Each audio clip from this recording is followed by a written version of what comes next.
everyone.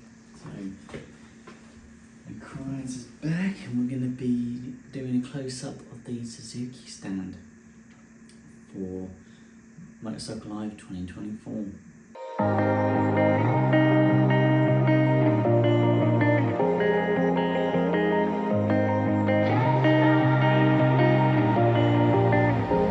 So this is the Suzuki GSX S1000 GT. Bit of a mouthful. Inline 4, 150 horsepower, and this is a sport tourer. So you've got big panniers, which is pretty useful. It's a good looking bike, although I don't know about the front end. I don't get on with it. I don't agree with the styling there, but that's just Suzuki doing their thing. So you do have quick shifter as standard. You've got things like cruise control, which is pretty useful. Got a lot of wind protection. Finish on the paintwork is very smooth. Liquid cooled, pretty reliable engine. It's been around for a while. And TFT. There's a bit of a border between the actual screen and the rest of the TFT. This is what you look like. And again, lots of wind protection, quite powerful brakes. The clutch isn't too heavy, which is pretty good, and it does have a slipper clutch as standard. This is quite a fast sport tourer, and is very comfortable, which is good. Okay.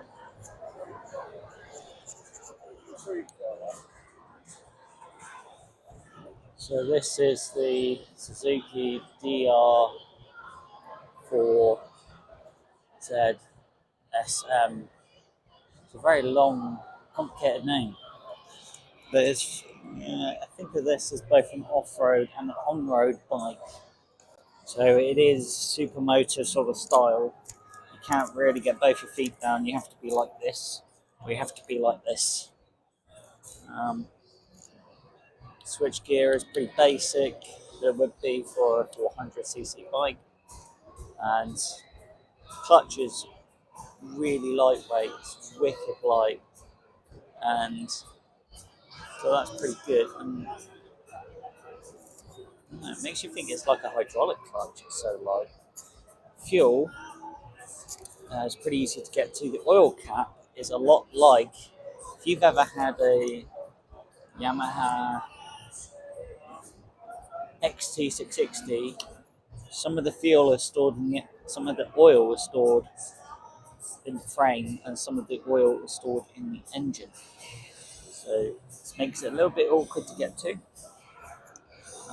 But this is a very light bike. This is a good bike for getting into motorcycling. It's a fun bike because it's both on and off-road capable, and a 400cc bike which will give you amazing fuel economy. And the colour scheme is pretty nice for a 400cc bike.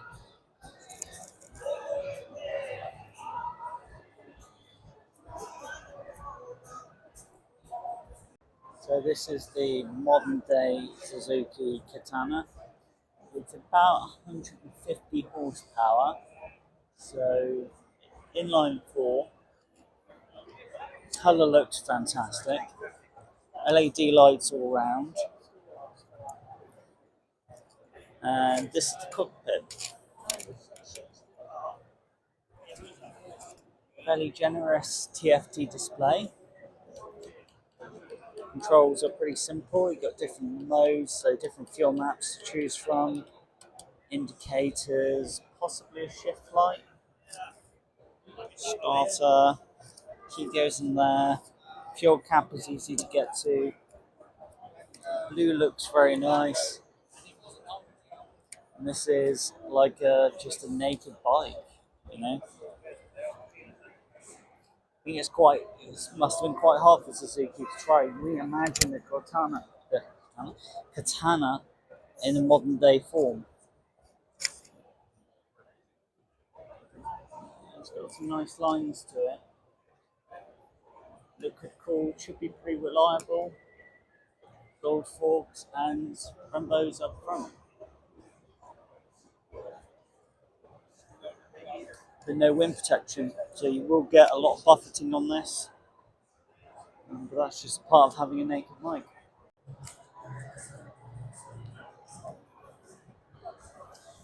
So this is the Hayabusa 1300 cc's. There's 187 horsepower and a lot of torque because it is a massive inline four.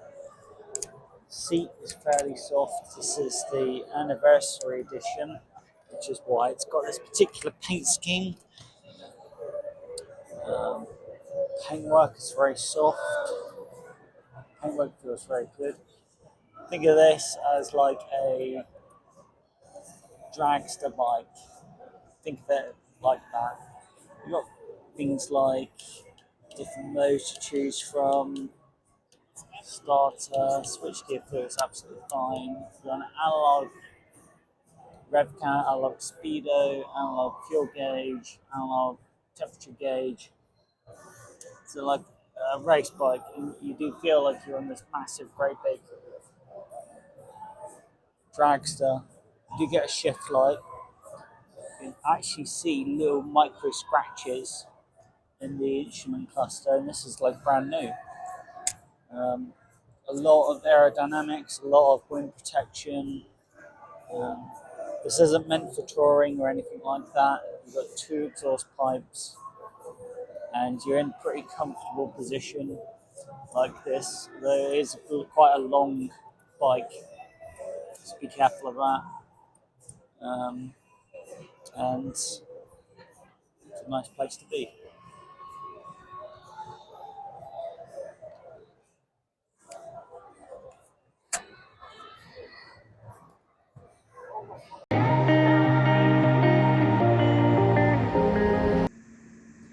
Yeah, Suzuki don't produce many motorcycles now, do they?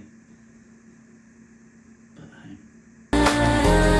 Until I found a lighthouse in your heart, shining like a beacon of bright stars.